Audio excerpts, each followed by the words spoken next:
Zed is being born into a much different landscape than Adam was born into. It very Yeah. much, when Adam was created, there was kind of a dearth of innovation in the space. I mean, TextMate had gone silent, right? Sublime Text had come in and then kind of they would release, they still to this day release like once or twice a year. And it's like they have some builds you can get on, but it was just kind of like not much new.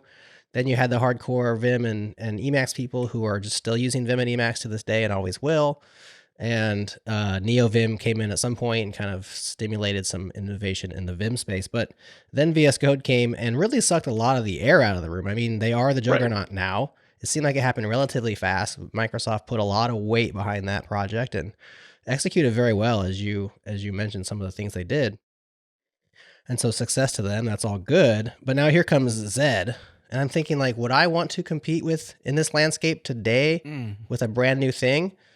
Maybe I would. Sounds like maybe it's a nice challenge, but also sounds kind of daunting. And then I thought, well, the TextMate guy, I don't know how big that team is. I think it's very small. And the Sublime Text people, which there's like 3, I think, like they're making a good living, right? Like they are selling licenses for $100 a shot.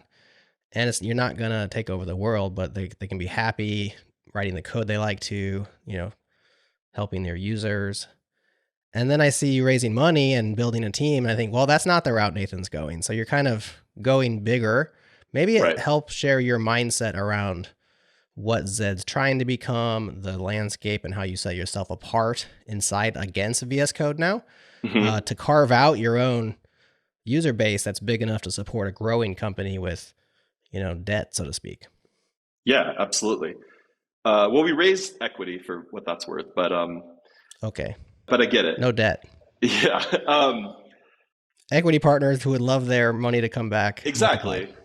Yeah. And I don't accept investment without an intention to return on that investment. Like that's, so I definitely would like us to. And quite frankly, I think that code editors in general, like the entire space, would do well to have a kind of native business model, if that makes sense.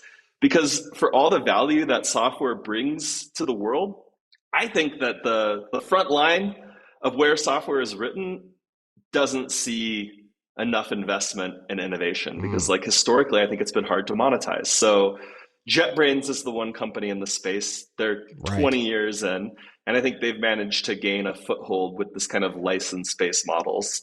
You have these like lifestyle scale businesses like TextMate or Sublime that are operating the small teams, or you have kind of the big corporate patron model, which was Adam and VS Code.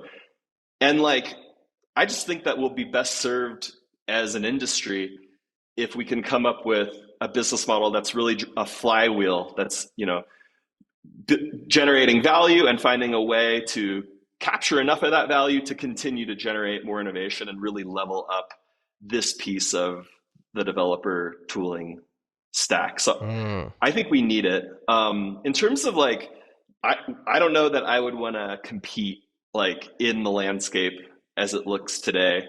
And like for me, from a personal, like my personal, like deep down personal motivations to do this, if I saw an editor out there that like I was happy to use and felt like really nailed my definition of the ultimate editor, the perfect editor, then I would not need to compete. Like I'd be good. Okay. But just from a personal perspective, it's not like I like surveyed the landscape and was like, let me find a low-hanging fruit to pick. It was much more of the perspective of like, I've been trying to do this for 10 freaking years, still haven't managed to do it, and nobody else has either. And so I just have to keep going.